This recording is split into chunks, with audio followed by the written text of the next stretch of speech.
said, obviously I don't feel comfortable hosting an event with hundreds of people when we've just had an exposure. It's just, I don't think there's any risk. I think that, we're doing things safely, but it just doesn't feel right.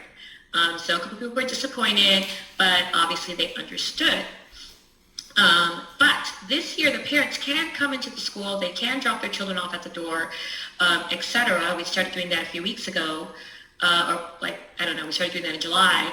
And so I'm allowing people to have individual appointments, okay? So they can, schedule a time to come see the classroom and meet the teacher briefly.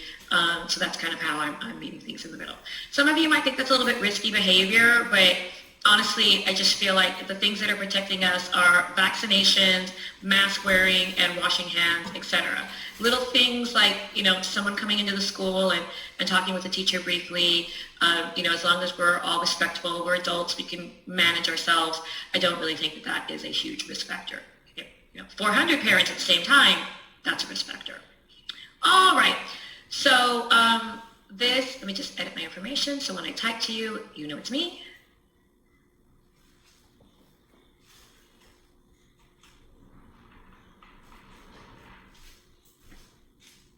So I made this on PowerPoint, and I like to brag about it, and the reason why I brag about it, how wonderful it is, how beautiful it is because it's not me, it's just a template.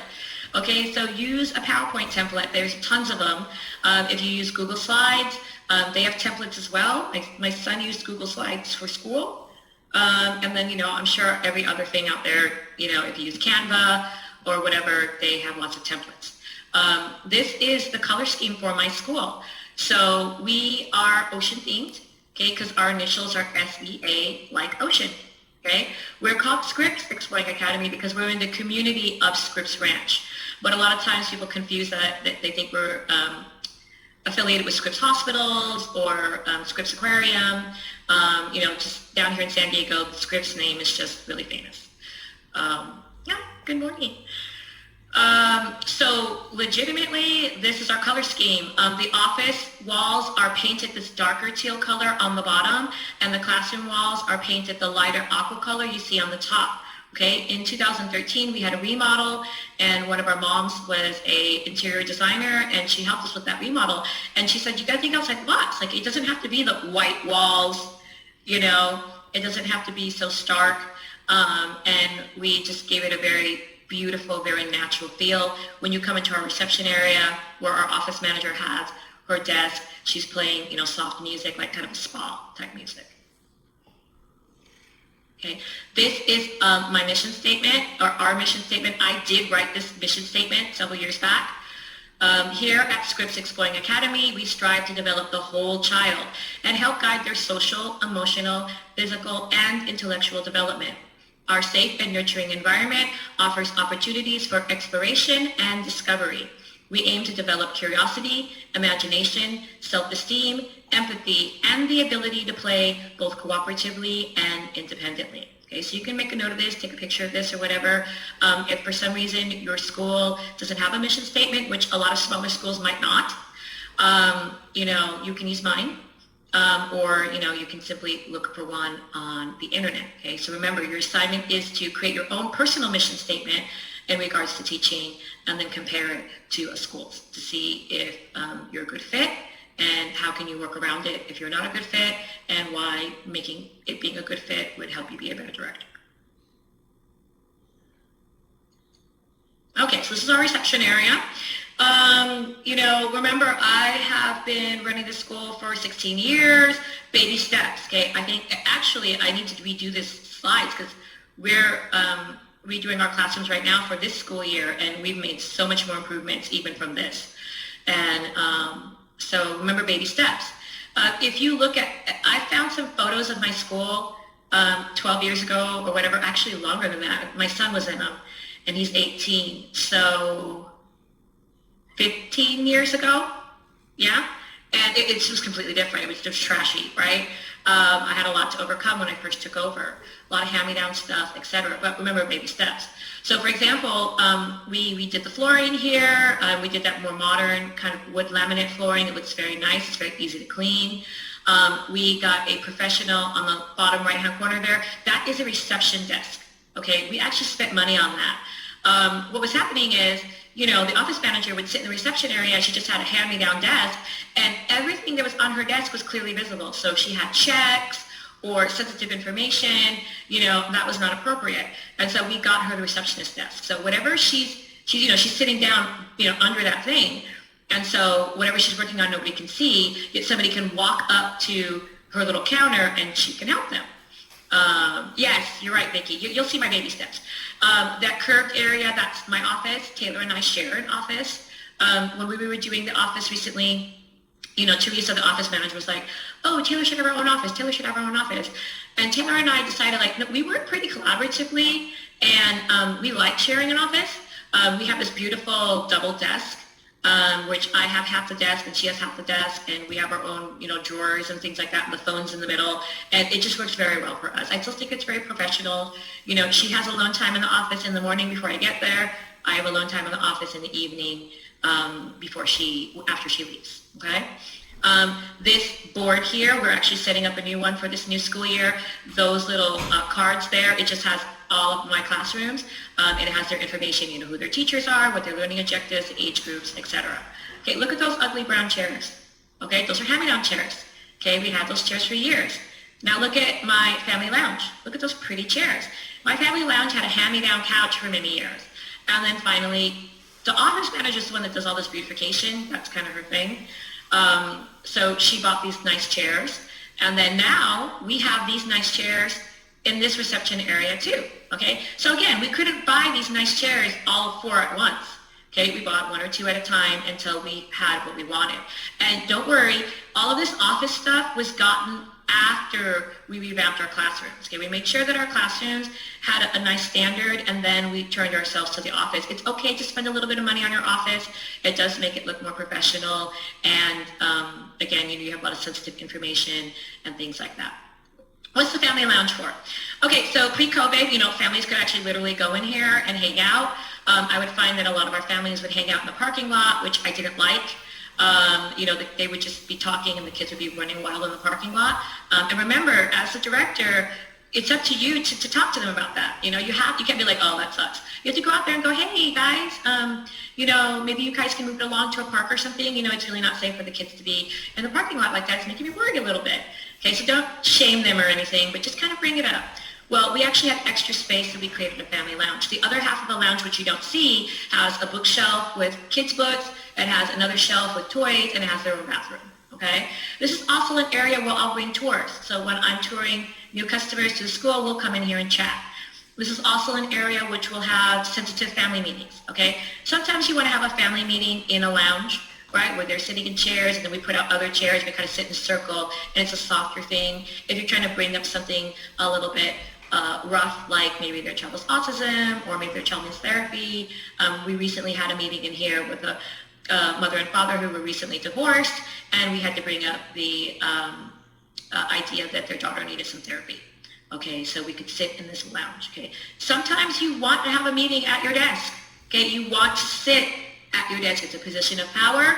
So maybe if you have to correct an employee, or maybe if you have to correct a parent, you just say like, listen, this is unacceptable. We've given you many opportunities, to have your child evaluated. We gave you a lot of resources, speech evaluation, therapy evaluation, and you just really haven't followed through. And I'm sorry, we can no longer accommodate your family because the child is just really having a hard time here. Okay, that's sometimes that you want to have at the desk, okay? This coffee cart here, we're not doing the coffee cart right now because COVID, but that's what we used for our check-in station. Okay, it's a good height. We were using a table first, but, school tables are really low.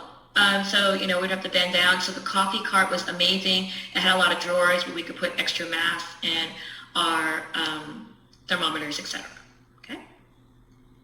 All right, this is Angelfish, okay? I am super proud of my school.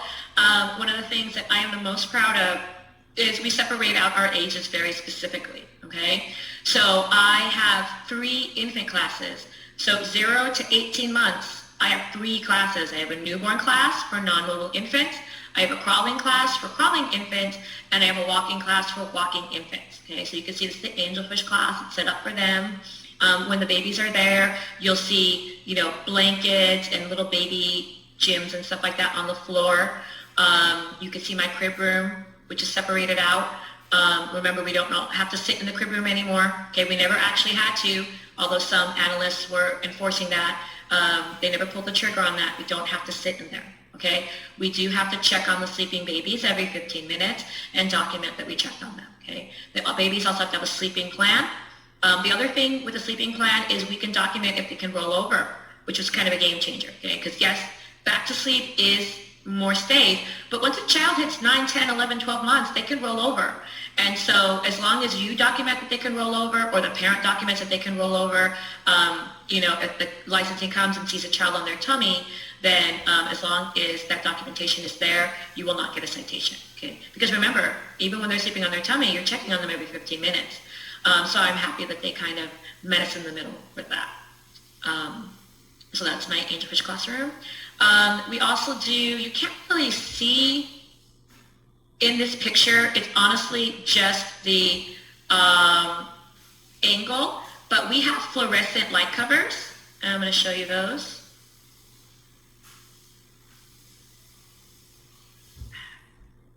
Okay, they're like this. They're just a film that goes over your fluorescent lights, okay? And they have lots of different ones. They have ones that look like clouds. We have the ones that look like clouds. They have ones that look like, trees, hot air balloons, underwater, stained glass, the stars, So that's really lovely.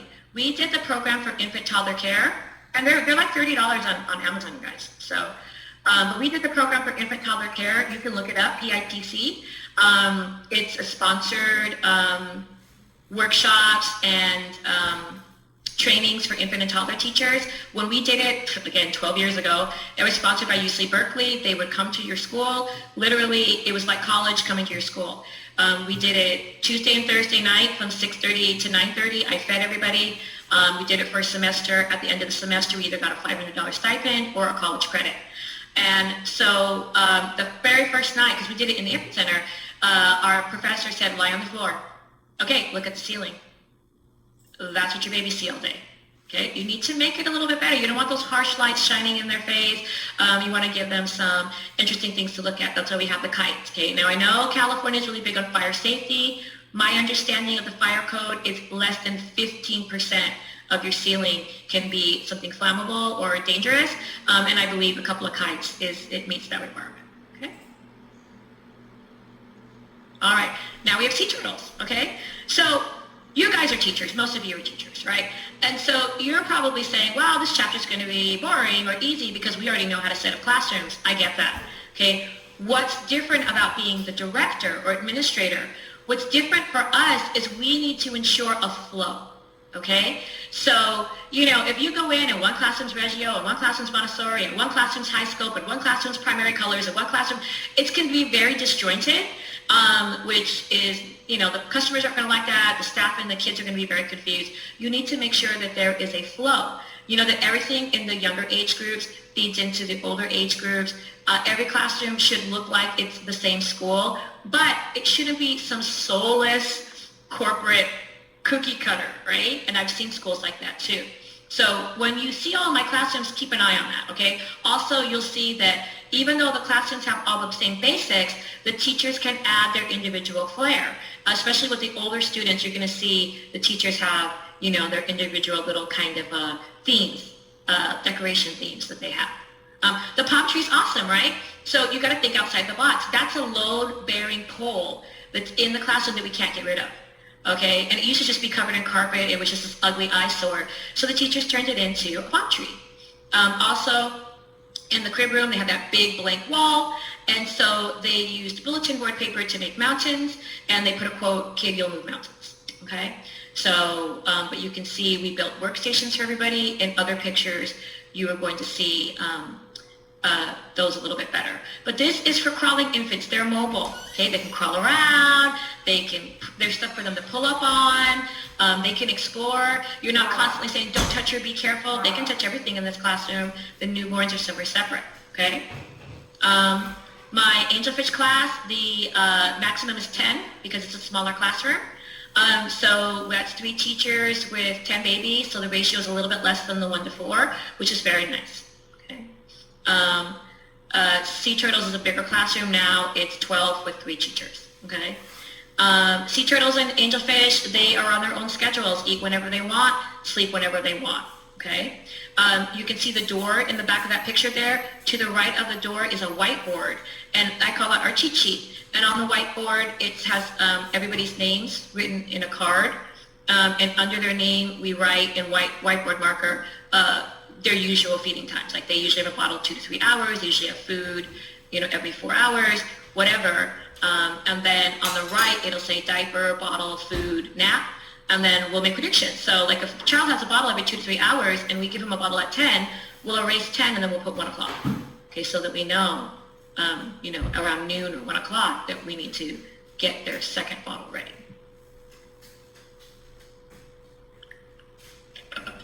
All right. Walking infants, okay? Walking infants is basically toddlers. We treat them like the toddlers. They have a group schedule. They eat at a table. They sleep on a mat. They have, snack all together at 9:30, lunch all together at 11:30, nap all together at noon, etc. Okay? The back door you see, that leads to the toddler center so they can coordinate as well. Okay, the reason why I started doing this is because kids started, at 18 months, all of a sudden, it was, no more cribs, right? No more high chairs. And the ratio went from 1-to-4 to 1-to-6. So it was a very kind of a culture shock for them. So we started this kind of bridging class, okay? It's all about the development of the child. Starfish says 12 to 18 months. Sea turtle says 8 to 15 months. Why is there the overlap? Because sometimes a child, they have to be ready for that group schedule to go to Starfish, okay? And even if they're walking at 12 months old, sometimes they're not quite ready for that group schedule. It's usually the nap, okay? They're usually still on 2 naps. And so, the longest I'll let them stay in sea turtles is about 15 months. And as a matter of fact, I have a parent meeting next week on Tuesday for a child that's 16 months, and the mom is digging her heels in, not wanting them to move up. And I just have to be a little bit more firm, because they have to go to the toddler center at 18 months. Okay, that's our license. Our license ends at 18 months. That's not negotiable. And it's not appropriate for them to go to this class to that class. Same thing with this starts at 12 months. I mean, sometimes children start walking at 9 months. Well, they're not ready for the walking class if they start walking at 9 months. There's other factors. You can see our workstations. I'm really proud of those. Basically, that's all stuff we got at Home Depot, the bottom half. Just pre-made cabinets with a laminate top. And what's on top of that one, those little cubby things, we got those at IKEA. And so every class has these professional workstations. You can actually, on the left-hand side in the back, they have another one. And so, again, baby steps. Okay, we couldn't afford, they're about $2,000 to $4,000 each, depending on how big they are. And we just did a couple a month or 1 a month until we had them all done. Seahorses is my first toddler class. Now the ratio is 1-to-6. Okay, it's a different license. My toddler class, my toddler option is associated with my preschool license, and we'll talk about that more later. We're really big on the concept that you control the children by controlling their environment. Okay, so one of the common problems we have with toddlers is they dump the toys. Does anybody who work with toddlers have that problem? With children just dumping the toys all the time? Okay, so we fixed that problem at our school. Do you see those white boxes? Okay, so what the toddlers had before was these orange boxes, okay? And as you can see, the orange boxes don't fit the square, okay? And so when you have boxes that don't fit the square, or you have see-through boxes, then it becomes very they can see it. They're like, oh, I'm going to grab that. Oh, I'm going to dump that. Oh, this is fun. Okay. Well, very simple solution. We got these boxes, which was opaque, and they fit the square perfectly. It instantly fixed the problem. Okay, so I do think that with toddlers, they need a little bit of control. The teachers need to set up the environment for them and rotate out the toys constantly. I don't really think it's an appropriate age group for them to be going and grabbing things on their own. They really just don't have that self-editing yet. And I think that what the biggest problem we have with toddlers is teachers take that idea of child-directed learning and they misinterpret it for the age group, and they just kind of let them run wild, okay, where that's why you have chaos. And so that was kind of an easy solution. Now, if this is so great, why doesn't my older toddler class have them? Okay. Well, they do now, but back when I took these pictures, again, those are $40 each. So baby steps. You can only, do what you can afford, okay? And eventually, now they go all the way through my potty training class. Also, too, you see how, the one on the left is sticking out, okay? You need to have areas. Okay, right now I'm having trouble because the jellyfish, they have just on this wall here that you can see, that wall is just shells, the whole thing. And they didn't really get, it's kind of like that in here too, but it's just more shells. And you were like, listen, we need to kind of create more areas for you, because you've got this huge running area in the middle. So like this, I have a huge running area in the middle. So sometimes if the kids are running around, it's because you gave them a running area. Okay, if you break up the classroom with your furniture, you will avoid that. Again, you control the children by controlling their environment. Okay. Now, you don't always have to use big, heavy furniture for that, because line of sight is a big issue, especially with toddlers. But, you can do it with a beanbag chair or a wicker chair or a basket. That can break up your area as well, okay? So basically, seahorses is younger toddlers, basically 18 to 24 months. Jellyfish is older toddlers, but it's not necessarily 24 months, right? It just depends. Like right now, I kid you not, going for the first day of school, I have 24 toddlers under the age of 24 months.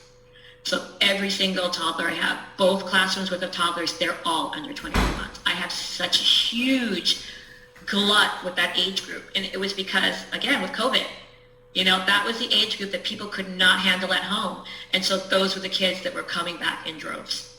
Okay, and then we're enrolling them because we needed enrollment. And now we've got this huge chunk. So yeah, that's what we're dealing with right now. Sea otters is my younger potty trainers, okay, 2.5 to about 3 years old. You can't really see, but they have like a watercolor theme. So they chose like their little, calendar decorations and things like that. Their borders is very soft, kind of watercolor, okay? That's what it was here. Now it's kind of a sweet shop theme because the teacher is really into Harry Potter. And so she made her class like Honeydukes. And so, her borders are like little lollipops or popsicles or something like that. That's kind of her little thing, okay? You could see things starting to come together, still kind of some mismatchy elements. And remember baby steps. Like a lot of our kitchens, like every kitchen we have in our school is like a hand-me-down kitchen. You see the kitchen right there in the middle? The child kitchen, to play with. All of our playhouse kitchens are pretty much hand-me-downs from families that no longer wanted them. So, just kind of deal with it.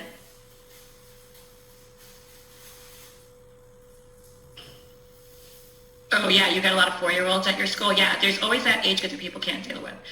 Look at the tables and chairs, okay? Something you don't think about for school supplies is Wayfair.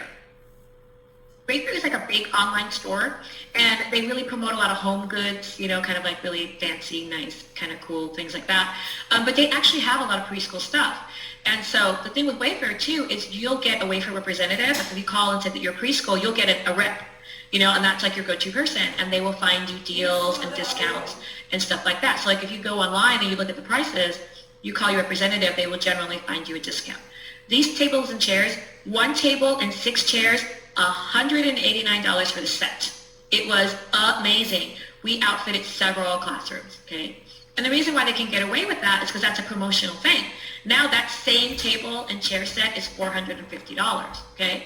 So they have another one that's on sale for $180 or whatever now, but so you kind of have to buy them in chunks, All right, it's kind of like IKEA. You see something you like at IKEA, you better get a bunch of them because the next season they're going to be different color or whatever. You can really see our workstations really well here.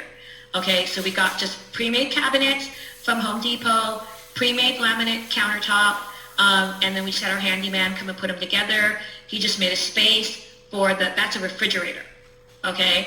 And then on top is a microwave. So all of our classrooms are autonomous. They have their own refrigerator, microwave, storage closet, etc. Okay. Seals is our older potty trainers. It looks very different now. We took out some of these brighter colors and that striped rug that literally just got rid of it on Friday. We're going with a more softer tone, more neutral tones with a lot of grays. And now don't get me wrong, sometimes you can do that the wrong way. Like we were looking at a school, we're looking at their website and their gallery, and they went with that gray color palette, but everything was gray. I mean, it doesn't look good unless you have that pop of teal or that pop of purple or that pop of green.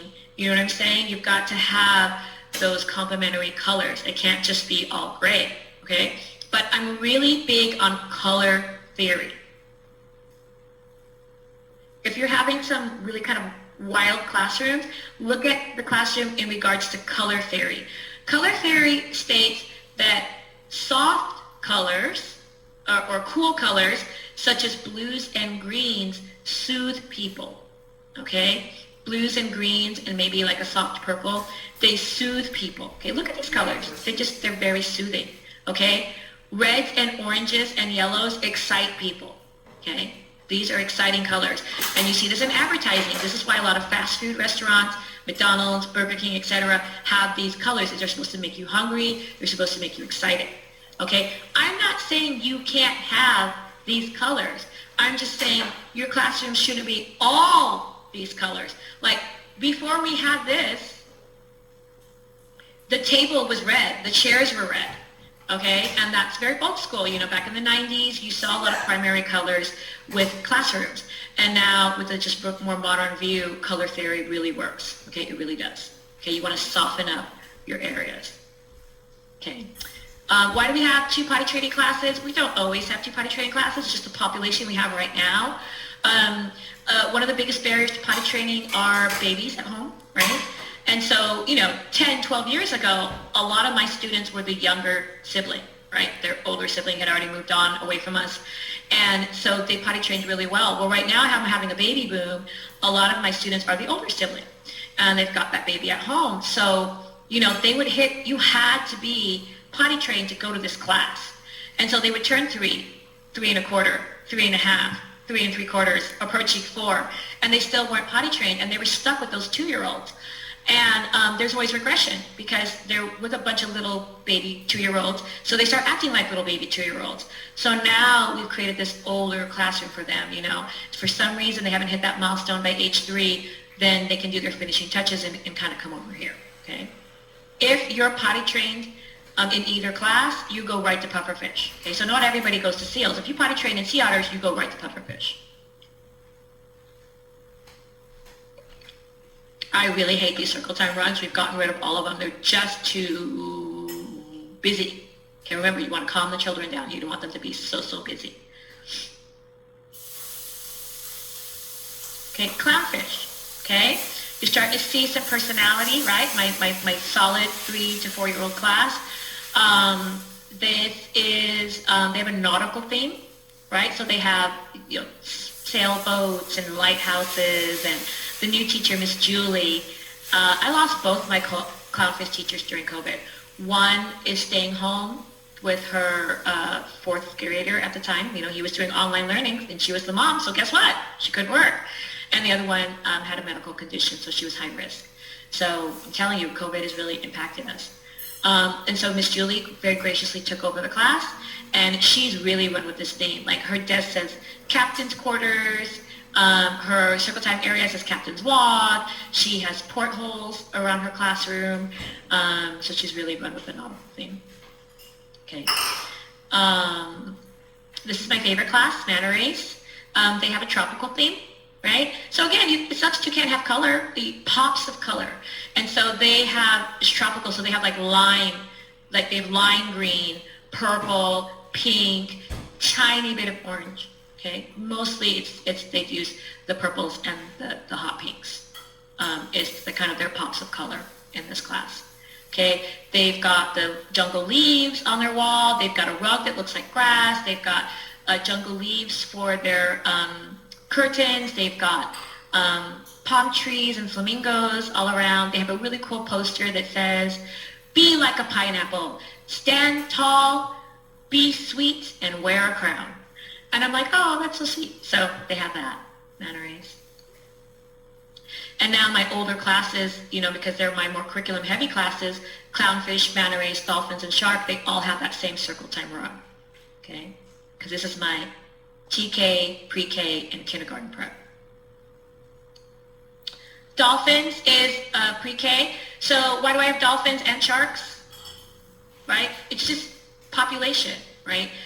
When I did this year, I had 44 kids going to kindergarten. 44. Okay, so rather than sticking them in the classes willy-nilly, you know, the oldest 24 were in sharks, and then the younger ones were in dolphins. Okay, so somebody who turns 5 this September 2021, and someone who won't be 5 until August 2022, they're going to kindergarten the same year. But that's an entire year's worth of development between them. Okay, so that's why we have an older class and a younger class. All my whole school has older and younger. Okay, the Dolphins has a cactus theme, so they have cactuses and succulents and kind of a lot of plants. And the Sharks has kind of a blackboard theme, where you have like the blackboard and then you have like the chalk outline. I don't know if you can see in the back there, but that's kind of a more modern way to display children's work, which I really love. Back in the old days, old school, you know, you had like staple, right? And you guys not like me? Are anybody old like me, right? Just staple everything onto the bulletin board. And so now what we do is when you set up a bulletin board, and I have a Pinterest board just for you guys. It's called Professor C. Grab it.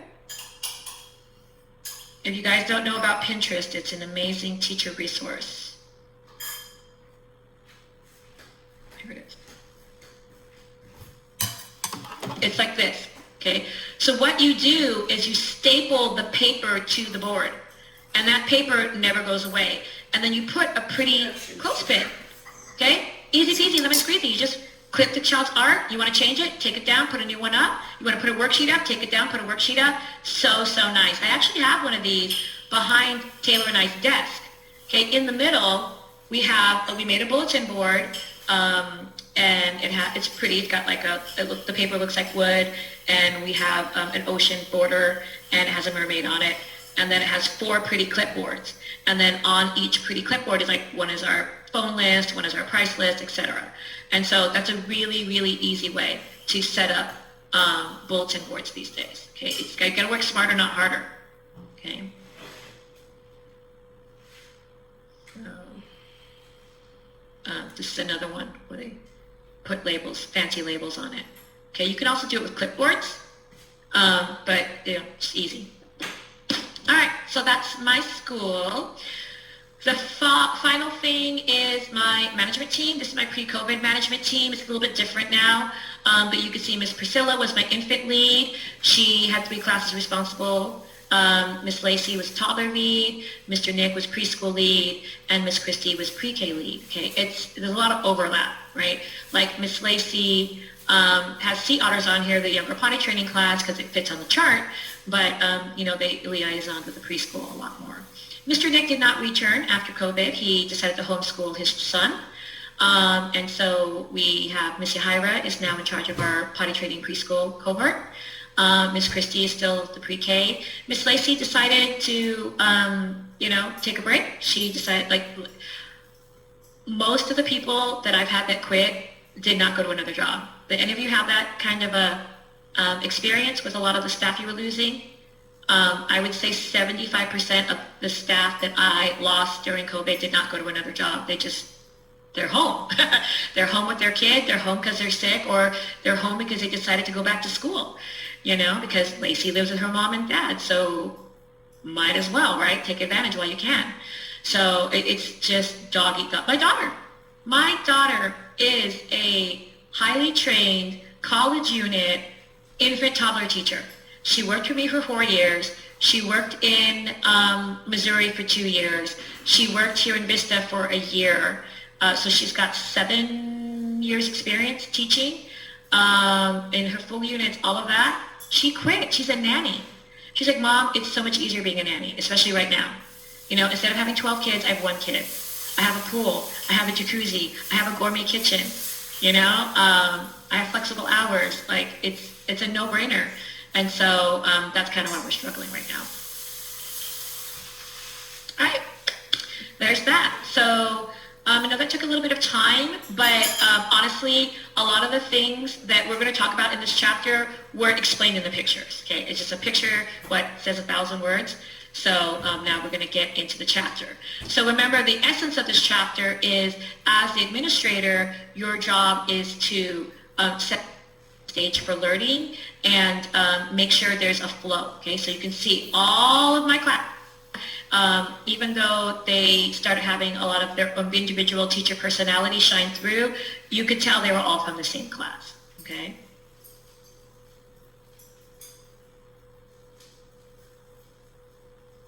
I know I mentioned yesterday that I'm Reggio trained, and that's my personal philosophy. Obviously, my school is nothing like a Reggio program.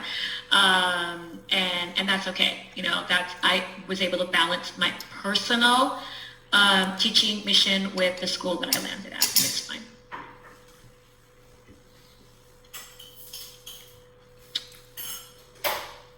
Awesome.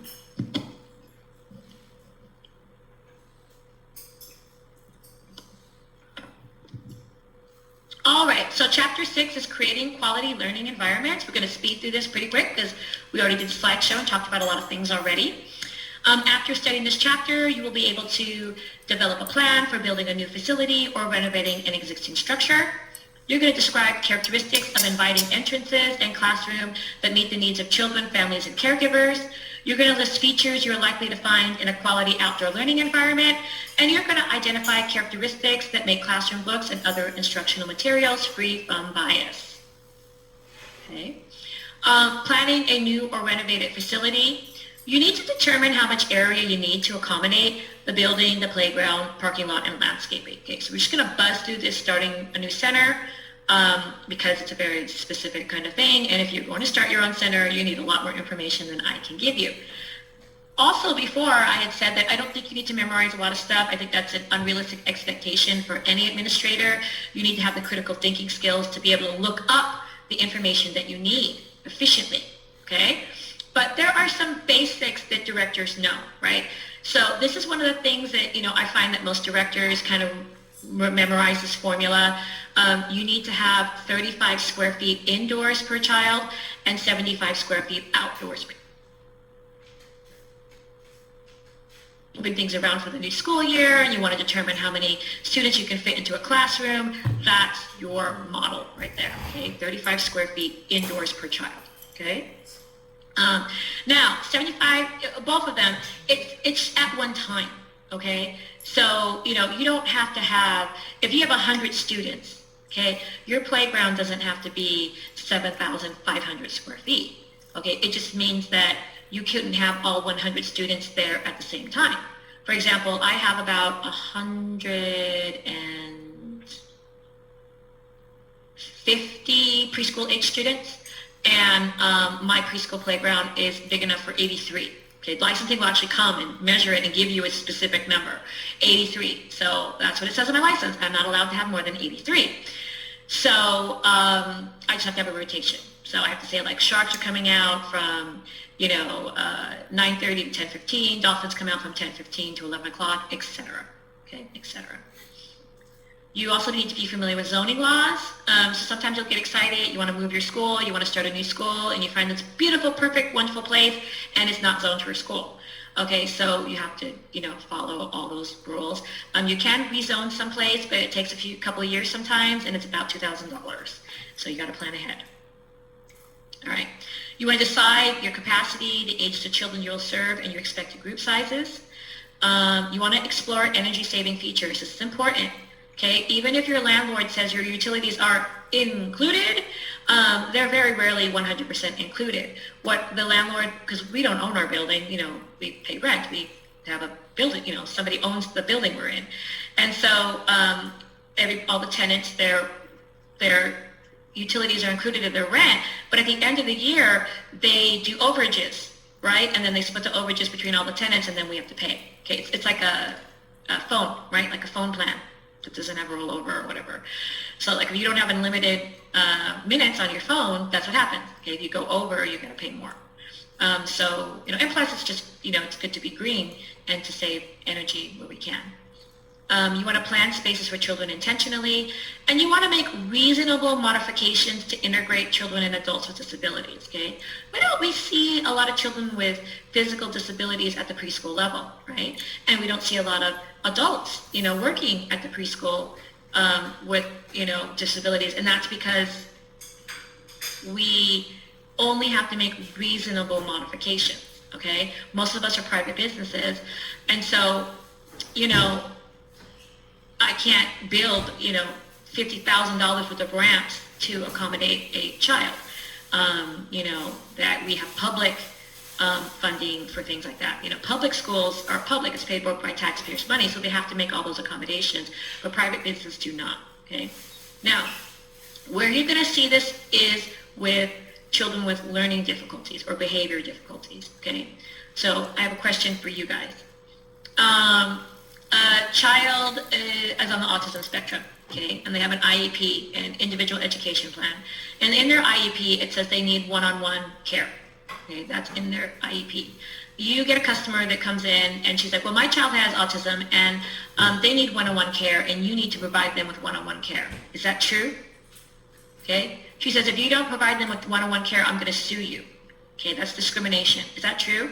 Not at all. Okay, that is not a reasonable modification. It is not a reasonable modification to expect you to provide an entire staff member just for one child. That's not what you're offering. Okay, you're offering group care. Okay, so that's what this means. Okay, now let's make a little modification there. Let's say same thing. Child has autism. Child has an IEP. They need one-on-one care. They have their own one-on-one care. They already have an ABA therapist that will come with them. Now, can you say no? No, okay? That is discrimination. You can't say, I don't want them just because they have autism. That is discrimination, and you better watch out because they will sue you, okay? I have had lots of children on the spectrum that did just fine at my school, and I've had children on the spectrum who didn't do fine at my school, and I was an advocate for them, coaching the parents that they needed a different environment, okay? Because sometimes it's not just the one-on-one, it's the environment, right? They have a disability. They need something to help them, right? They need white walls. They need less clutter. They need less noise. They need less students. And so as a director, you need to be an advocate for that too. Don't just be like, I don't want them, they're a hassle.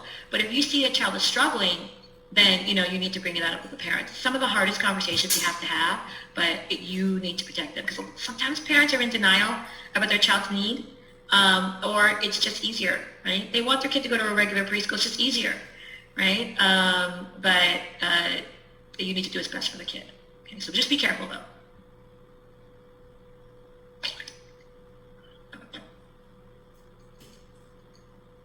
All right.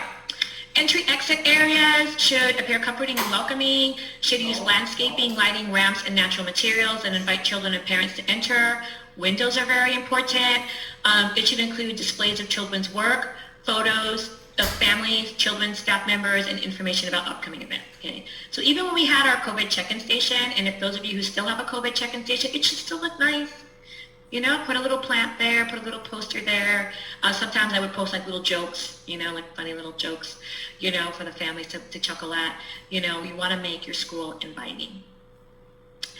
You should have convenient parking, okay? And you might say, I don't have any control over that. You do, Okay, I do not allow my staff to park directly in front of the school. We have two entrances, the preschool entrance and the infant center entrance. And they're not allowed to park in those spots right in front of each entrance. They got to scooch over. Okay, and that allows more opportunities for our families to have parking. I can't control the other customers in our building, but I can control my staff. You should accommodate individuals with disabilities. Okay, now I know I just said something about reasonable modifications, but this is your entryway, okay? Your entryway should accommodate people with disabilities. You are going to have grandparents who have canes and walkers. You are going to have parents who have had surgery, so they're on crutches or scooters. You are going to have pregnant moms. You are going to have, parents with strollers, right? So you do need to make sure that your entryway is very inviting. And of course, we should have controlled access. That was the biggest thing for me about my check-in station is since we were doing the check-in outside at our gate, they didn't come in through the door in the office where the controlled access was. So it was just like, whoa, that made me nervous. Designing indoor spaces. You want to make the center comfortable and enhance the experiences of children and adults, right? We talked about that with my slides. Nice lighting, good noise control, ventilation, efficient heating and cooling, practical floor and wall coverings, and pleasing color schemes. Okay, color theory is not just me. It's a really modern view of education. The room arrangement should reflect the program's core values and help the program realize its mission. It should feel open and inviting while providing opportunities to concentrate and become engaged. It should include spaces that offer quiet and solitude. Okay, every classroom, even an infant classroom, should have a quiet area. Someplace with some pillows or some soft chairs or stuffed animals where the children can relax. Okay, now I know with COVID, we tried to get rid of all of that kind of thing, but now, you can meet in the middle with, pillowcases you can wash or, something that's velour, that you can kind of wipe clean very easily. And you want to consider the needs of children with disabilities, okay? Because even though you only have to make reasonable modifications, you're going to have lots of children with, quote unquote, minor or abilities that you can accommodate or undiagnosed problems with concentration or emotions, and you can definitely consider them. And we already did our tour. 4 minutes, that was a video I used to show. So creating learning centers for preschoolers and school-age children, again, you guys are teachers, you know how to do that, right? Learning center should be located in a specific place well suited for the activity. It should have clearly marked boundaries. If you have a lot of chaos in your classroom, check that. Okay, you probably don't have areas with clearly marked boundaries. There's probably kind of a big mosh pit. Yeah, Vicki. A lot of undiagnosed kiddos. That's probably the biggest challenge with our industry is we're the ones who figure those things out, right? By the time they're in elementary school, a lot of those hurdles have been, they have autism, they have ADHD, they have a reading disability or a learning disability or speech, right? They get a lot of the more complicated stuff like dyslexia and stuff like that. They'll find that out, but we're the ones who figure out, like, if a child's on the spectrum, by the time they're 5. There's just no way. And so those are a lot of difficult conversations we have to have. You want to provide areas for play and observing. Okay, some children are just slow to warm up. They want to kind of watch the kids play for a little while before they can jump in, or watching the play is their enjoyment. You want to provide storage. You want to create a mood that sets them apart from other areas of the classroom. Okay, so your block area, put up little posters of architectural buildings around the world. Historical buildings, the Colosseum or Stonehenge or, the Mayan pyramids, really go outside the box. And the children like to see that. They really resonate with that. Amanda sharing, we've been brainstorming ways to calm the energy for fire season when all the kids have to be inside most of the day. It worked well to use tape and tape down different areas and have the activities in each. Yeah, that's fun. It's a game, right? Ooh, this is the red tape area. The red tape area is blocks. Ooh, this is the blue tape area. The blue tape area is where all the housekeeping toys go. Oh, I see a housekeeping toy in the red area. Where does that go? And then it just becomes a game. Jenna, we are not allowed to have those conversations. Weird. Who's not allowing you?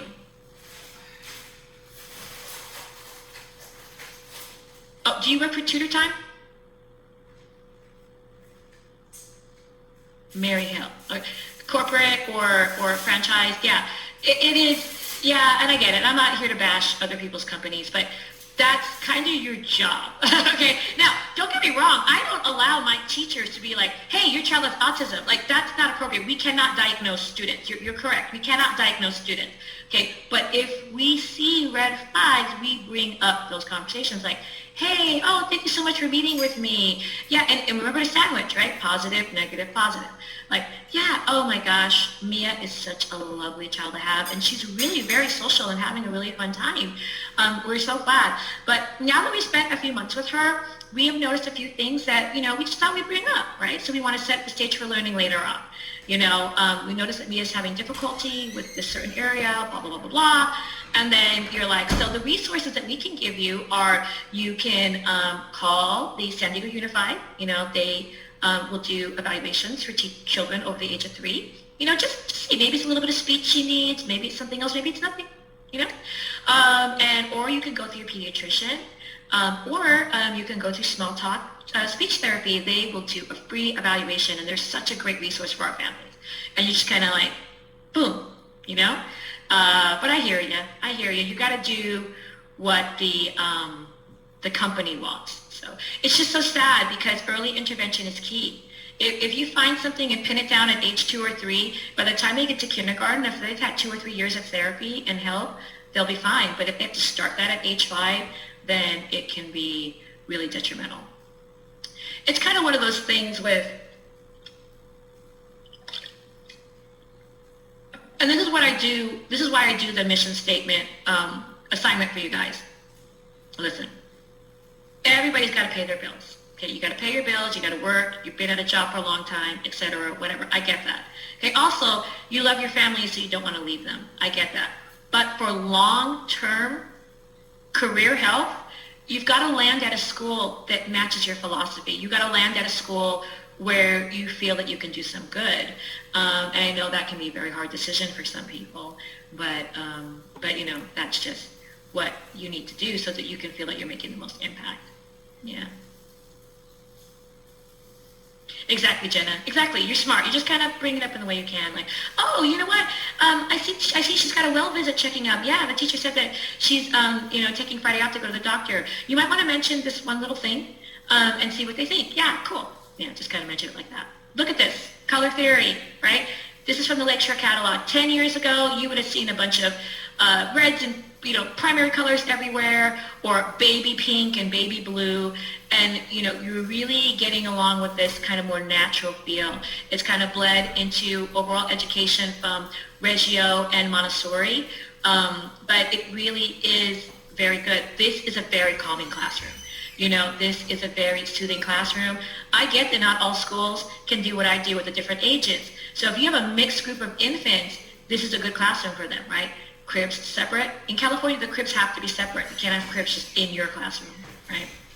My daughter taught in Missouri, and their cribs were just right there in the classroom. It was so weird. And like they have a little blocked off area probably for their little non-mobile friends. Health and safety for infant toddler classrooms. Classrooms for infants should be shoe-free zones, okay? That is a licensing thing. You cannot allow people to wear their shoes in an infant classroom. I make it like my little ones, right? My walking infants, they wear shoes because they walk all the time, so we can wear shoes, and licensing's fine with that. But if you have a mixed age group or just crawlers or non-mobile, then yes, no shoes in there, okay? But again, it doesn't have to be some ugly, punitive, laminated sign, no shoes. I mean, we have this pretty, wooden sign that someone got us from Hawaii that says, take your shoes off, please, or no shoes, please, with, flip-flops and hibiscus flower, and it's, really cute. We have a little bench where people can sit down and take off their shoes or put booties on over their shoes. We have a pretty wicker basket with booties in it. We have a little cute little shelf, a shoe shelf where people can put their shoes. So you want to make it nice and inviting. Practice frequent and proper hand washing, of course. Keep all dangerous materials locked out of reach. Now, I had a meeting with one of my former students, Daniel, who runs a school over here in Vista, and he was saying that his analyst forced him to lock his cleaning materials, and he had to buy cabinets with a lock that he had to put by all of his changing tables, etc., so that they could lock that up. That was a shock to me. I personally have never had an analyst require that, okay? My analysts that I've had just out of reach is fine, okay? Because you want them to grab the cleaner. Like if it's locked, like really you're gonna unlock that cabinet every time you change a diaper? I don't think so. So, but again, it's up to interpretation. So when in doubt, check with your analyst, okay? You can even just shoot them an email.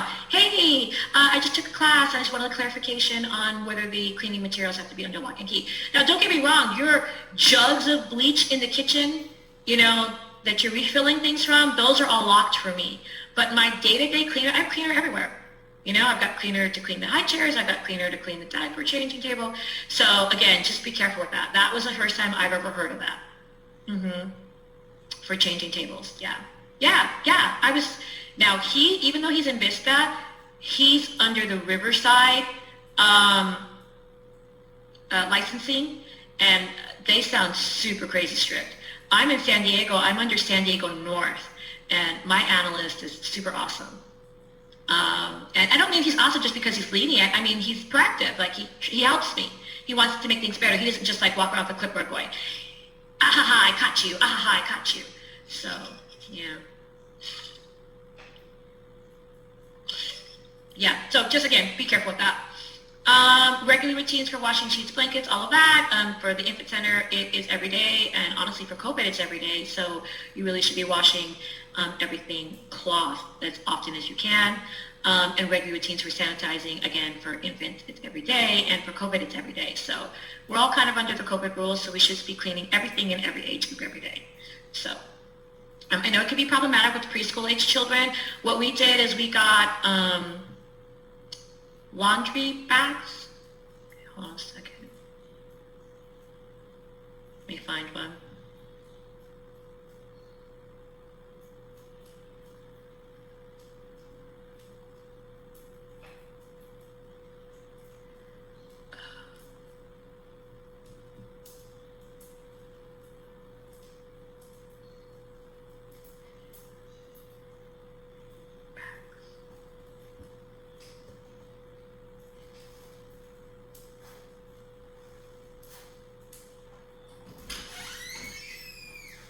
These things. You know, the laundry bags that mesh with the zipper.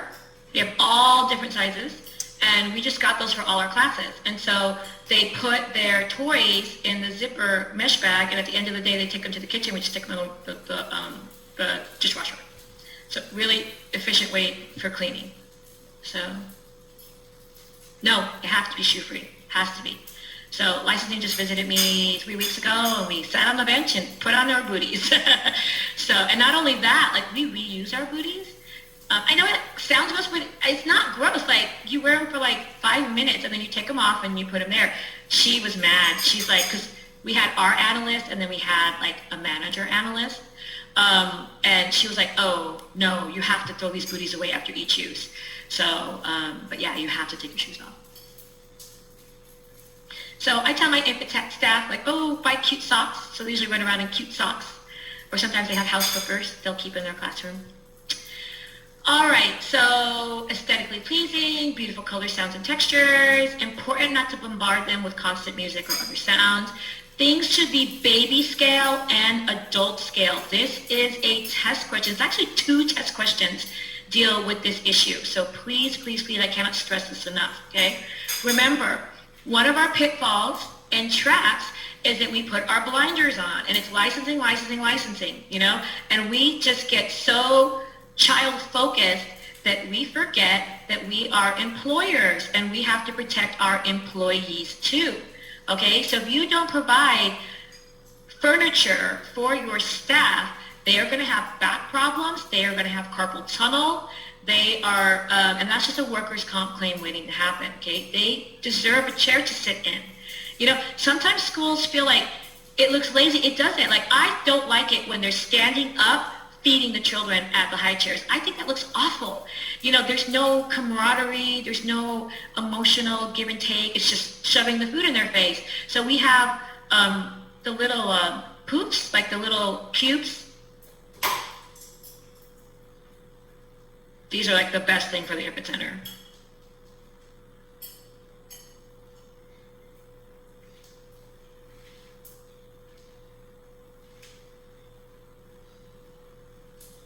Like these things, you know, this is the little cube chair type things.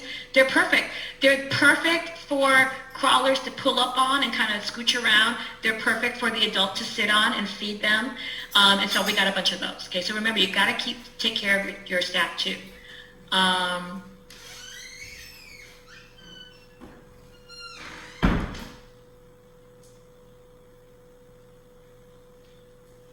okay. So Vicki, we're not allowed to use extra saucers. So if you haven't had an analyst talk to you about that yet, be careful, because that's a quick citation. So we can use swings, but we can't use extra saucers or bouncy chairs. So you can use little booster chairs. It's weird. Yeah.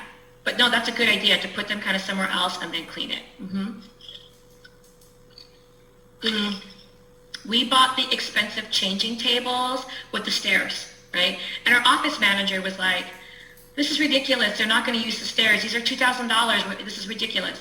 And I said, listen, if I buy this for them and train them in their use and say that they should use them, and then they don't use them, then that's a little bit more protection for us for a workers' comp claim or an OSHA violation, you know, because they're choosing not to use them. If we just don't provide it, it's automatically on us.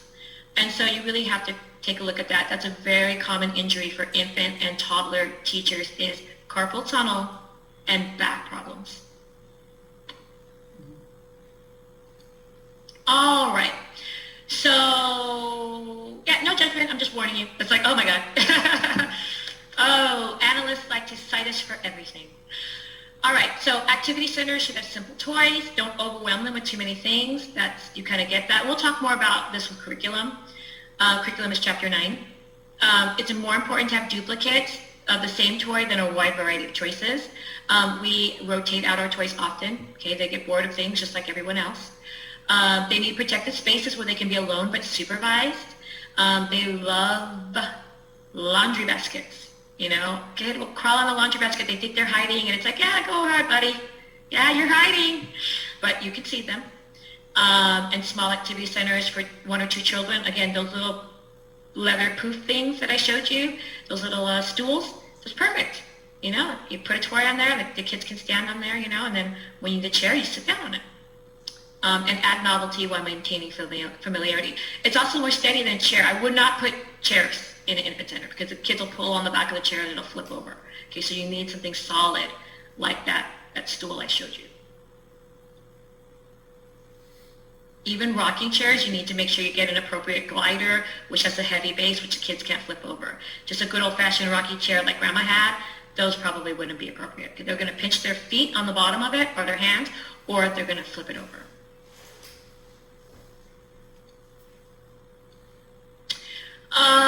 They should have areas just like a big kid, right? Cozy area, quiet area, book center, manipulatives, and dramatic play housekeeping center. Those are toddlers. Look at them. They're playing doctor, you know. My starfish class, which is 12 to 18 months, the teacher got these cool little bins. They're cloth little bins, and they hang on the wall, and have like a little loop, you know. And one of the little girls, she just took them off the wall, hung them on her arm, and was walking around the classroom waving bye-bye to everybody. And she had her luggage on her arm, you know, and she's not even, I mean, she's probably about 16 or 17 months. And so I thought that was really funny. So, or have you seen the kids that take the shoe off and use it as a phone? Everything remotely rectangular shape is a phone, even for a 1-year-old. So, They can have building areas. Think outside the box. It doesn't have to just be blocks. Plastic tubs or plastic barrel or jugs. Like if you serve snack or whatever, you get like that big square jug of like I think it's like Winnie the Pooh cookies that you can get at Costco. Those make great stacking blocks for infants, because remember, the smaller they are, the bigger the object they need. Art area. My daughter was especially good with doing art with this age group. Or like when you get those big plastic jug of pretzels, right? She would take the plastic jug and then she would put a piece of paper in the jug, squirt some paint in the jug, stick a golf ball in there, close the jug, and then have the 1-year-old roll it. And then that's kind of like golf painting for them, right? And it's no mess. Or you can put paint and paper in a Ziploc bag, and they can kind of fingerprint on the outside of the Ziploc bag. So, I mean, sometimes they deserve to get messy too, but if you're just in a hurry and you don't want to deal with the mess, instead of just not doing art, there's a lot of ways that you can do it. Science and sensory, they love science and sensory. Look at that sensory. That's probably a 6-month-old baby doing some tummy time, and they've got, looks like a lid, right? A cardboard lid that's got different textures of fabric glued to it. That's a layout for those of you who are kind of like blueprint minded, got that scientifically minded in your head.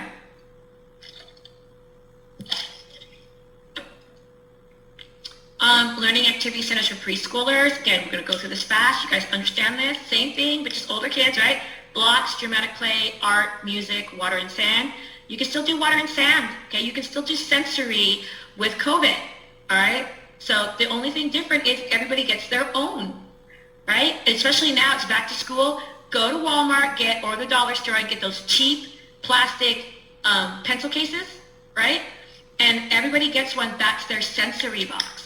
Okay, and so last year, like we put Play-Doh in them for a month, and then we threw that away. We put magnetic sand in it. Everybody got their own, threw that away. We got those water beads. So they all had their own, and they just close it up, stick it in their cubby or whatever. And they seem small, but remember, children's hands are tiny. So it was just enough space. Or you can just use, Rubbermaid boxes, or go to the dollar store and get a bunch of cheap plastic bowls, and everybody can have their own sensory, okay? Carpentry, woodworking, science and math, cooking. You can still do cooking with COVID. Okay, quick, easy, COVID-friendly cooking project. Pudding, okay? 12 kids. You give them 12 Dixie cups, right? You take the pudding, you don't even have to measure it, you just eyeball, make sure each Dixie cup has an equal amount of pudding mix, right? You give them 12 more Dixie cups, okay? Take the 2 cups of milk, you just eyeball it, make sure every cup has about the same amount of milk. They pour, the milk in the powder, or the powder in the milk, you give them a spoon, they stir it up, put it on a tray, stick it in the refrigerator, voila, COVID-friendly cooking, okay? So, there are things that you can do. Manipulatives, construction toys, language arts, computers. We'll talk about computers and tablet time when we do curriculum, and that's a preschool floor plan.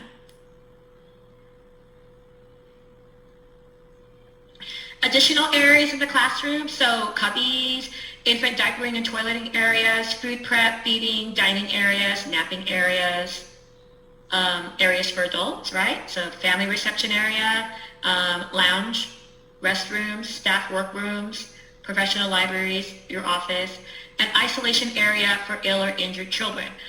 So usually that's our office. Okay, that's my office. But if it's your office, you still need to be ready. Like my office has toys for children to play with if they are sick, like contagious but not sick, right? Like if they've got pink eye, they're perfectly fine. They just can't be with the other kids. They're just waiting to go home. So I have toys for them to play with. I also have YouTube playlists.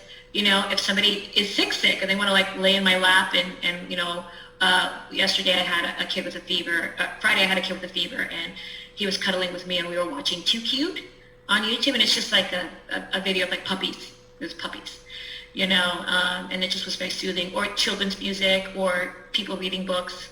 I don't have a cot in my office, but the nearest classroom to me has a cot that I can use. I have Band-Aids, I have gloves, so you got to be prepared. I have thermometer. And remember with the COVID, okay, it's scary, and hopefully you've all been vaccinated, because the most important, the best way to protect yourself is through vaccination.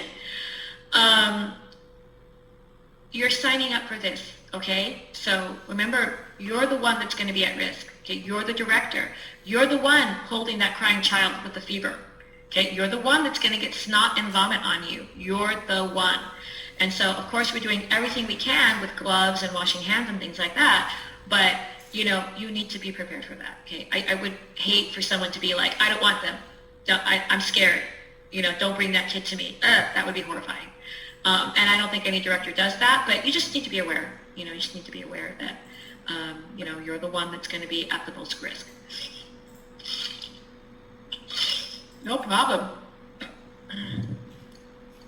There you go, Vicky. So sorry I didn't see that earlier.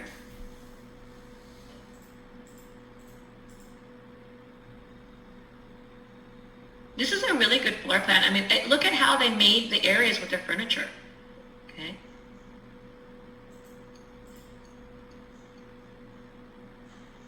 All right, outdoor areas. You need to devote as least as much time, care, and creativity designing your outdoor areas as in planning your classrooms.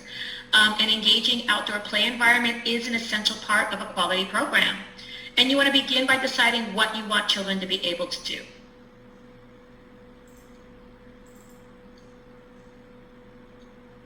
So permanent structure, right? Slides, climbers, swings. I don't often see swings in the preschool playground. I've worked at places with a school-age playground that had swings, but I've never seen swings on a preschool playground. Exactly. Thank you so much. Anya is reminding us that COVID, you know, really outdoors is what's protecting them. It's that air circulation. Even like when I did that telebriefing, and I encourage you, if you want the telebriefing link, just email me and I'll send it along to you. It was so much valuable information. They're really stressing the outdoors. I mean, they're like, you should eat outdoors, you should do everything you can outdoors.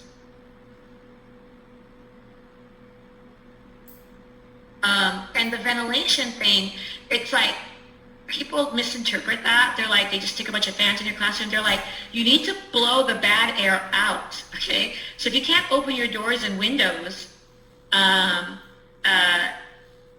it's really just, you're just kind of moving the air around. So kind of be careful with that. Mm-hmm.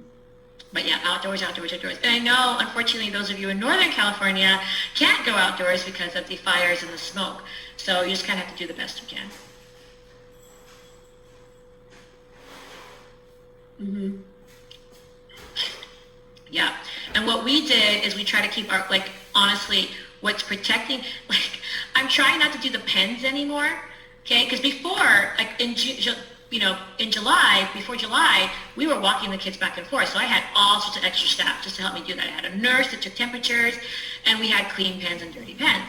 Okay, so then when we stopped doing that, and parents could just come in and go and get their kid, because most of my preschool classes, it's on the playground. Okay, so they're outside anyway. So they just walk up to the door, they stand outside and open the door, and then the teacher brings the kid to the door. So they're really not coming in.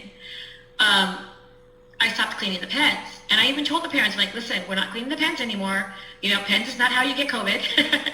So, you know, there's plenty of hand sanitizer right there. Just, you know, use that if you're worried.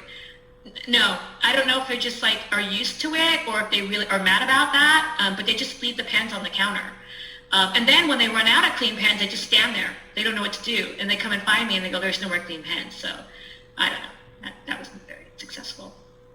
Air purifiers are awesome. There's a lot of companies out there offering COVID cleaning and air purifiers and things like that. So, you know, that's something people can look into. I also think it's just a way for people to make money, so be careful with that. But yeah.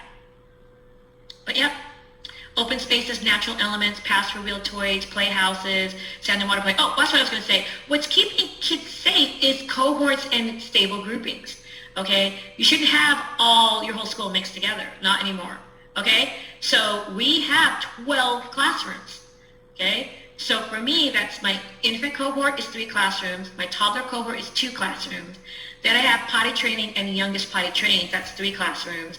Then I have my 2 preschool classrooms and my 2 pre-K classrooms. Ideally, they have their own playground groups. So every cohort has a different playground every day. I broke up my playground, so like a bike playground, a climber playground, a soccer field, and a garden. So every cohort rotates through each playground every day, okay? And ideally, they all have their own break person, okay? During the height of COVID, we did this, like, that potty training break person only was in those classrooms and only broke those teachers, etc. Okay. Now, with staffing issues, when someone calls out sick, ratio comes first. So sometimes there's a little mixing. Now, like very early in the morning, very late in the evening, there's a little mixing. If you don't come to pick your kid up till 5:55 p.m., there might be one person from the potty training cohort, one person from the pre-K cohort, etc. But that's how you're keeping them safe. And none of this stops people from getting COVID. What you're trying to do is stopping the spread of COVID in your school. They don't get COVID at your school, they get COVID elsewhere. So that's why you have a strict policy and the cohorts is because if someone tests positive, then you shut everything down and then there's no spread at your school. I've had 7 exposures and 0 spread at my school.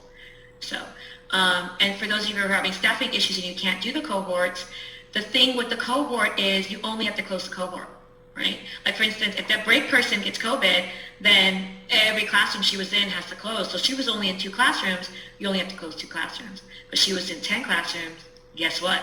You have to close all 10. All right, even with vaccination.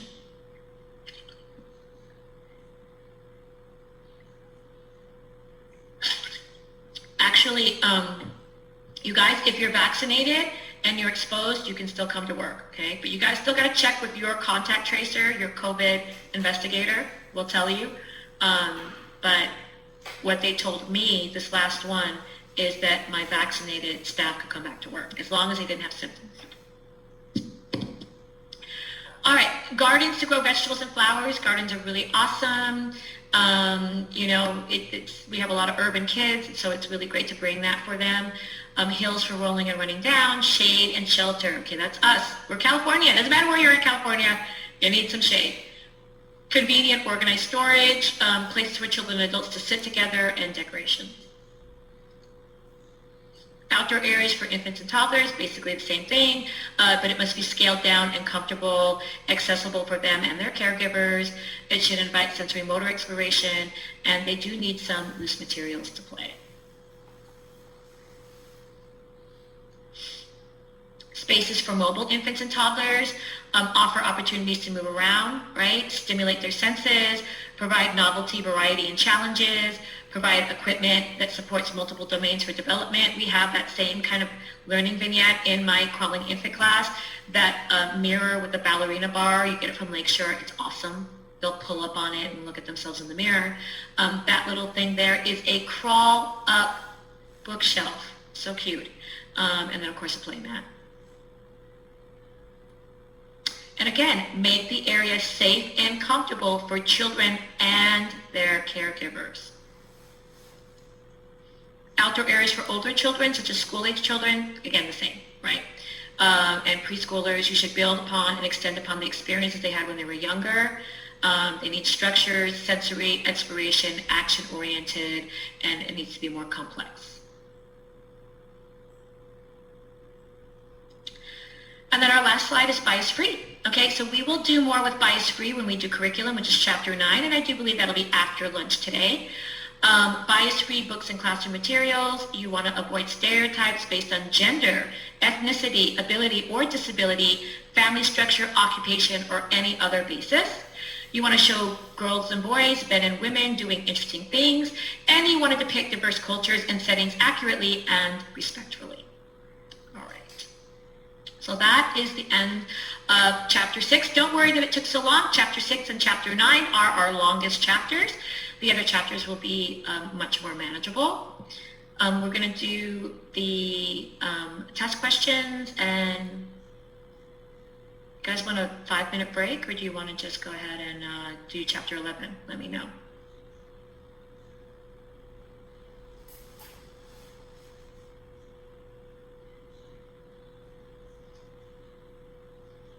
I think we should push on too. So we're going to go ahead and push on, and obviously if you just need to go to the bathroom, just run to the bathroom.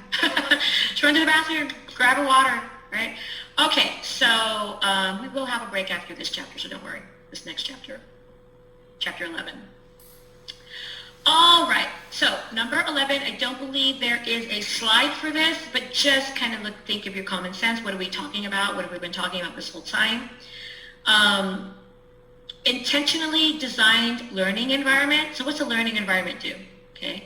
Intentionally designed learning environments, A, focus on supporting children's cognitive development. Development in other domains will happen without adult interference. B, provide opportunities for child-child, child-adult, and child material interactions. C, always have bright colors, bright lights, and commercially developed decorations on the walls. Or C, or D, focus on children's comfort rather than the adults. Okay, so which one is the right answer? Correct, B. Intentionally designed learning environments provide opportunities for child-child, child-adult, and child material interactions.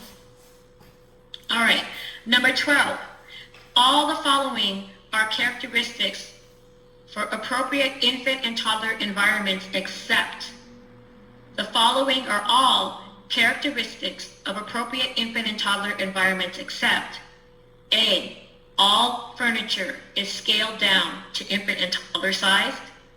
B, activity centers have simple toys and materials that reflect the children's interests. C, the room includes a variety of colors and textures. Or D, it is a shoe-free zone.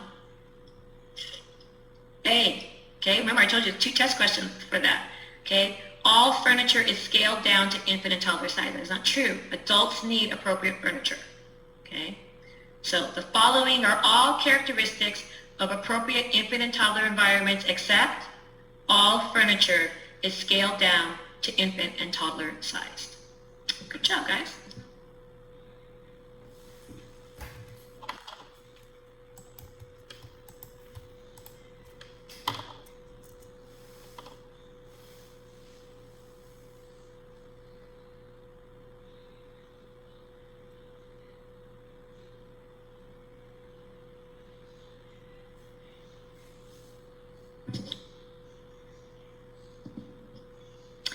Okay, chapter 7 is a shorter chapter. It is managing your program's finances, okay?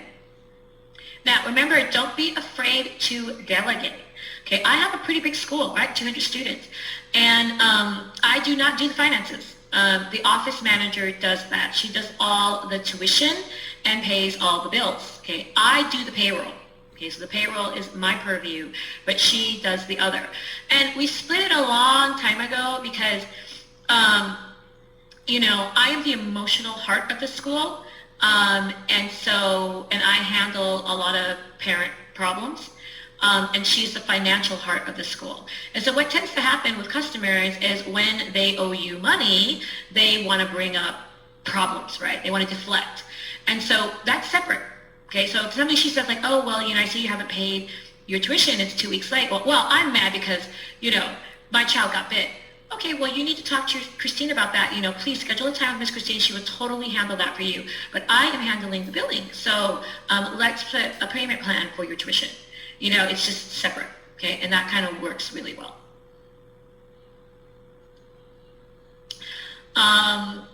After studying this chapter, you will be able to name the sources of income early care and education programs can anticipate, identify child care programs' categories of expenses, and describe why accurately anticipating the program's utilization rate is important when developing an annual operating budget. All right, so sources of income, and this is a test question, so make a note of this, but tuition is the largest source of income. Federal and state funds provide tuition subsidies or vouchers to some low-income families. We also have external funding sources such as government funding and grants and fundraising, okay?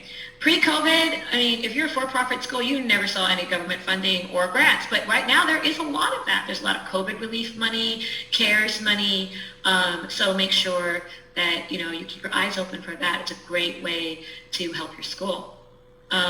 Fundraising hasn't been super In the past, it hasn't really been very lucrative for me as a school because we're tuition-based. Some people are like, well, why are we paying you all this tuition? And we're doing a fundraiser too. But recently, we got a parent group, PAC, a parent advisory committee, I think it's called.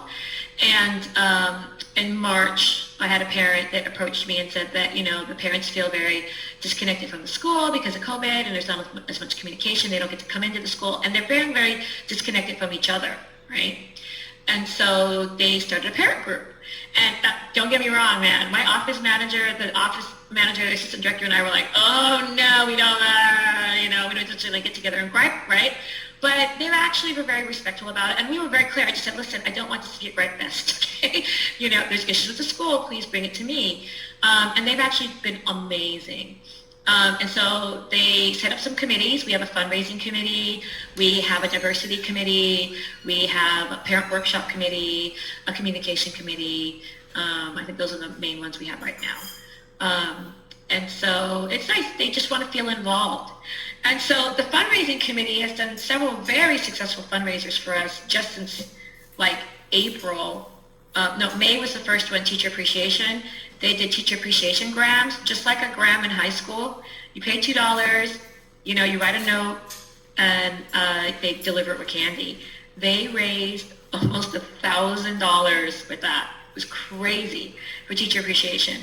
Then they did a pizza one where, you could go, buy a pizza from a pizza place and some of the money would come to the school.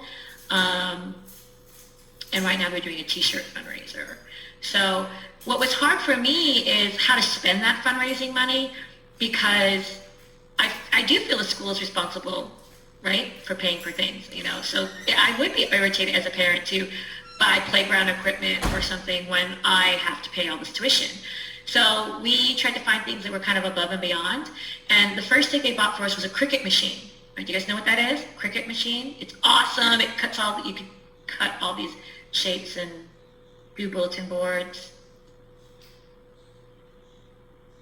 So they bought us a Cricut machine with all the bells and whistles, okay? Because to me, a Cricut machine, you don't have to have that to have a good school, okay? But it's fun for the teachers. It's kind of above and beyond. It's very special. So that's kind of how we dealt with fundraising. Oh, it's amazing. They got us the nicest one. It will cut all these beautiful letters. You can make t-shirts. You could just look it up. It's amazing. It's worth it. Well, and that's the thing, Vicki. Fundraisers are done at public schools because the parents aren't already paying money, right? So if I've got somebody at my school, they've got 2 kids at my school, they're giving me so an infant is $1,700 and a preschooler is $1,400. You know what I mean? So I'm giving you $3,500 a month. Why am I fundraising for you, greedy lady? So I think it's really easy to fundraise for specific items. Yeah, but you're right. If the ones that don't gripe are the ones with elementary school kids, right? They're used to it.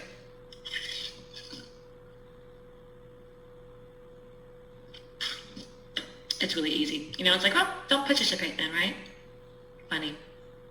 Oh, I love this picture. It's some stock photo they found somewhere. I love this school. I love how they did the classrooms, the outdoors, like a rainbow.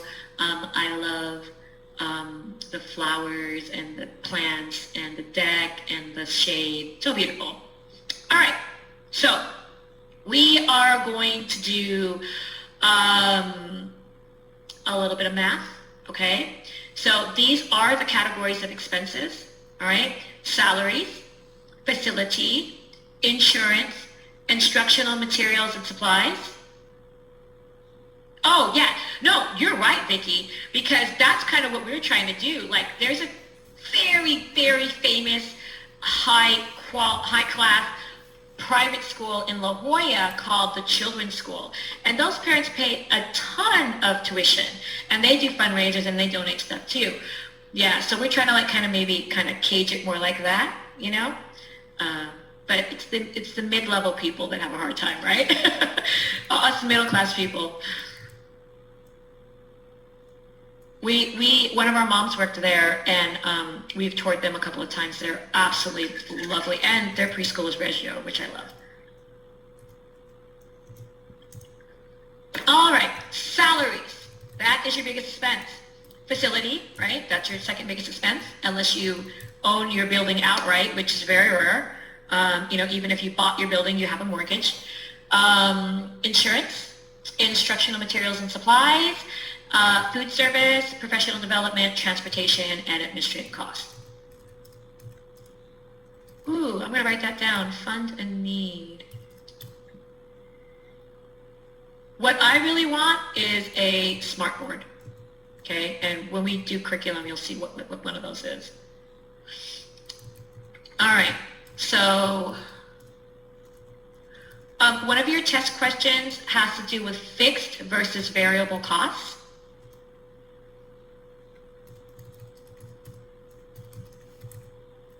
Okay, a fixed cost is a cost that doesn't go away. It's the same no matter what.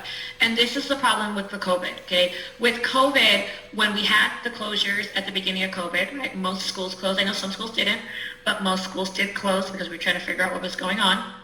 And then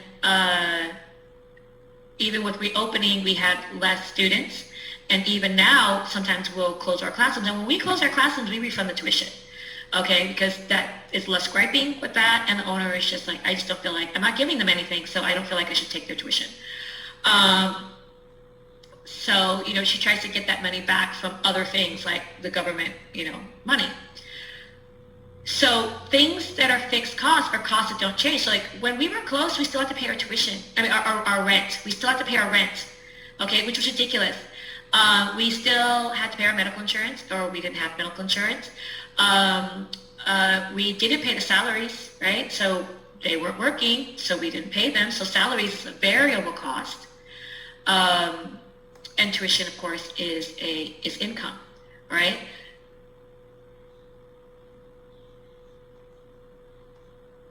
No.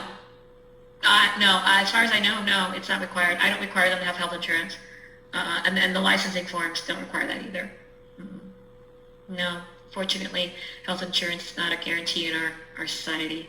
Yeah, no, we don't require that.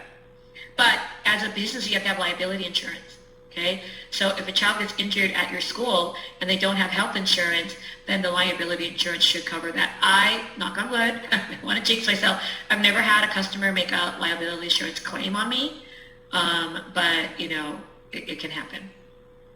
All right, so our school, when we're chugging along at 200 students, right, we bill our tuition is, and brace yourself,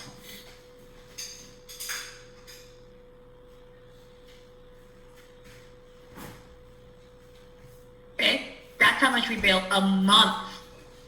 A month. And I remember when it just hit me, I run a multi-million-dollar company.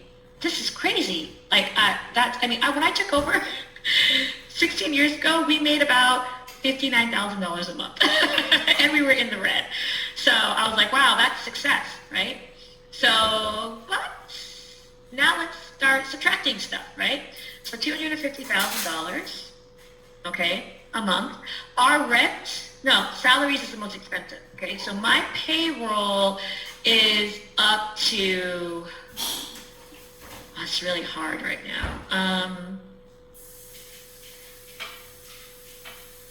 My payroll, because we increased our pay again, but we've increased our pay 2 or 3 times this year because it's just we keep up with what people are wanting. So let's just say my payroll is about $60,000 each pay period, and that's twice a month. So I'm spending $120,000 a month on payroll, okay? So a lot of that's payroll, some of it's taxes, but that's about what we pay, okay? Then our facility, our rent for all that big school, I have 12,000 square feet, right? 12 classrooms.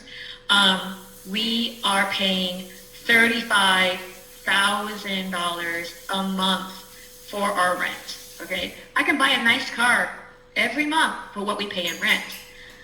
So you can see we're starting to chisel away at that $250,000. Okay. Insurance. So there are a lot of ways that you can attract staff, and one of them is insurance, especially right now when nobody has insurance.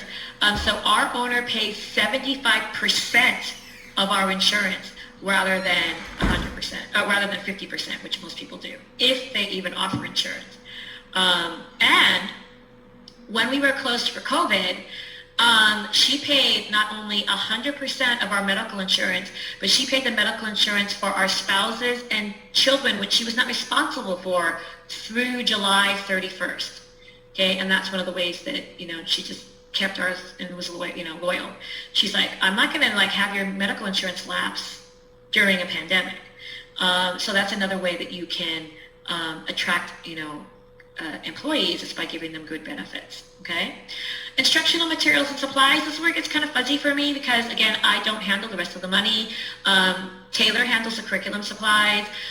Teresa handles all the other supplies. But insurance, I think we pay about $15,000 to $20,000 a month, depending on who is participating. Okay. And then instructional material supplies, I don't know. It's just, then we get $5,000. I don't know. It depends. Right now we're spending a lot of money because we're getting ready for the first day of school. During a regular month, Taylor's probably only spending a few hundred. So, then food service, we're not doing food right now, okay? But when we did do snacks, we probably spent about $4,000 a month on snack we're feeding 180 kids or whatever. Professional development varies, transportation costs varies, and administrative costs, okay?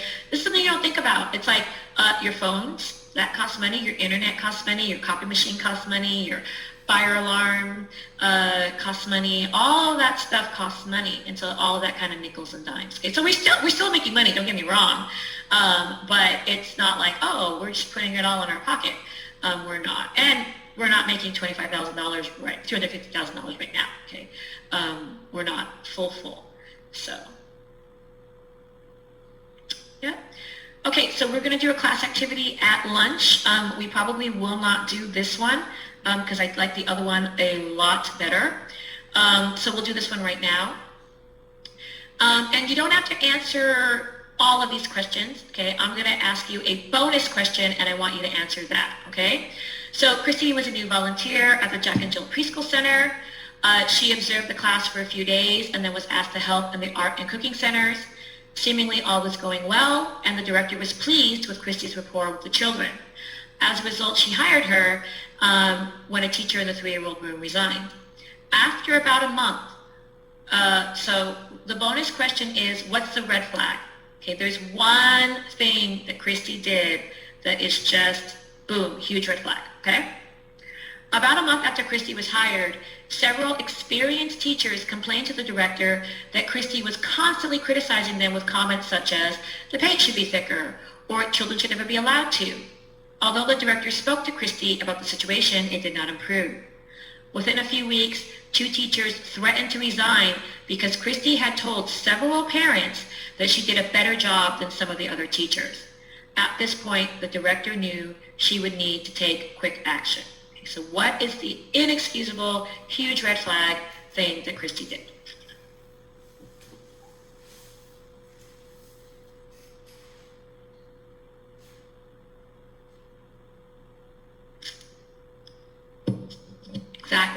Exactly. Okay. You guys don't all have to answer, but exactly.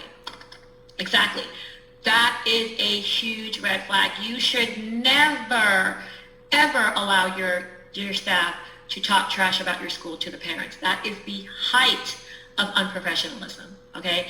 And I have never had a staff member who sunk that low that I could salvage. I've never had one. I mean, that's just a level of gossipy that you can't correct. So really, you need to watch out for that. Mm-hmm.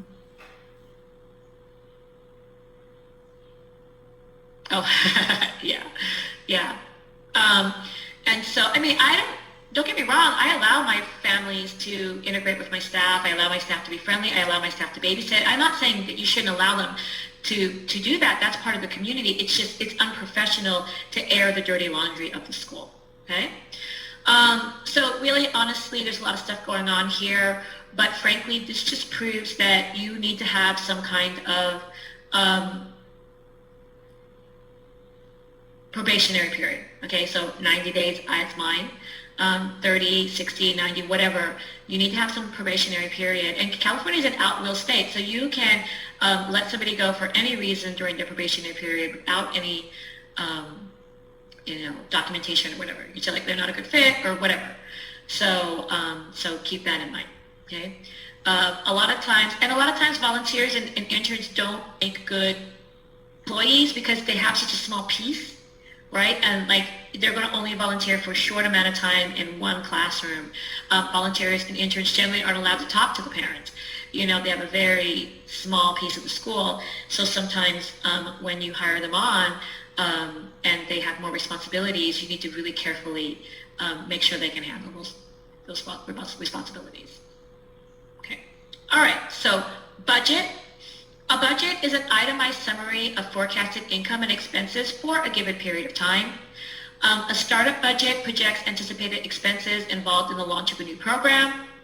Your operating budget describes the year's projected income and expenses once the center is operating at its anticipated utilization rate. And the utilization rate compares the current enrollment with the program's capacity expressed as a percentage and determines the revenue the center will receive from tuition and fees. You guys are probably freaking out. Don't worry about it. Okay, don't worry about it. You already do this. It's just basic budgeting. And the utilization rate is just a fancy word for your enrollment, right? So if you have the capacity for 100 students and you have 75 students, then your utilization rate is 75%. That's all that means, okay? So you don't want to go spending 100% of your projected income and there's only 75% of the income coming in, right? So that's all this means is to be cautious, okay? You do need to plan ahead and you do need to have some optimism, but don't go crazy, right? That's all this means. All right, so remember, these end of chapter questions are not your test questions. They're just questions that I used to ask before I did the test with you, okay? So these should be pretty easy. Okay, I'm going to put up the slide for the first one. Okay.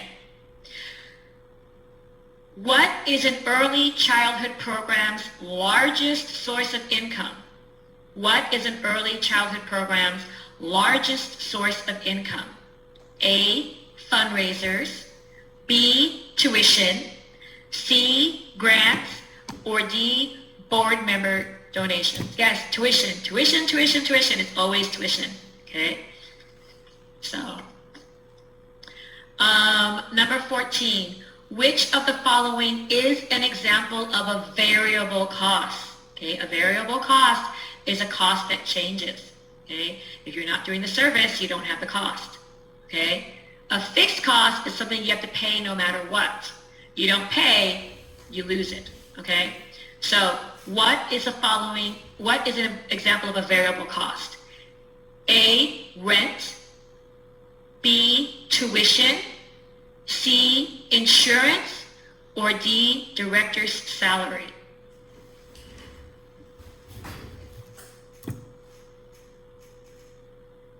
Okay, which of the following is an example of a variable cost? A, rent, B, tuition, C, insurance, or D, director's salary? Okay, the answer is D, salary. Okay, so rent, you've got to pay it. If you don't pay your rent, they're kicking you out of your building. Okay, tuition is not a cost, it's income, and insurance is a fixed cost. So if you don't pay your insurance, you don't have medical insurance. Okay, but your salary is, if they don't work, they don't get a salary. Okay, so that is a variable cost. All right, that's that. So I told you, fast, nice, easy. So we'll take a quick 5-minute break. I'm hoping to do 2 more chapters before our lunch break. Okay, my granddaughter is coming, and hopefully will be here for my lunch break. I have not met her yet. She was born in June, so you might have a little baby face that I might show you later, okay? But for right now, we're just gonna take a 5-minute break. All right, so it's 10:46, so I will see you at 10 9:51. Sorry for the short break. I'm going to try to speed things along.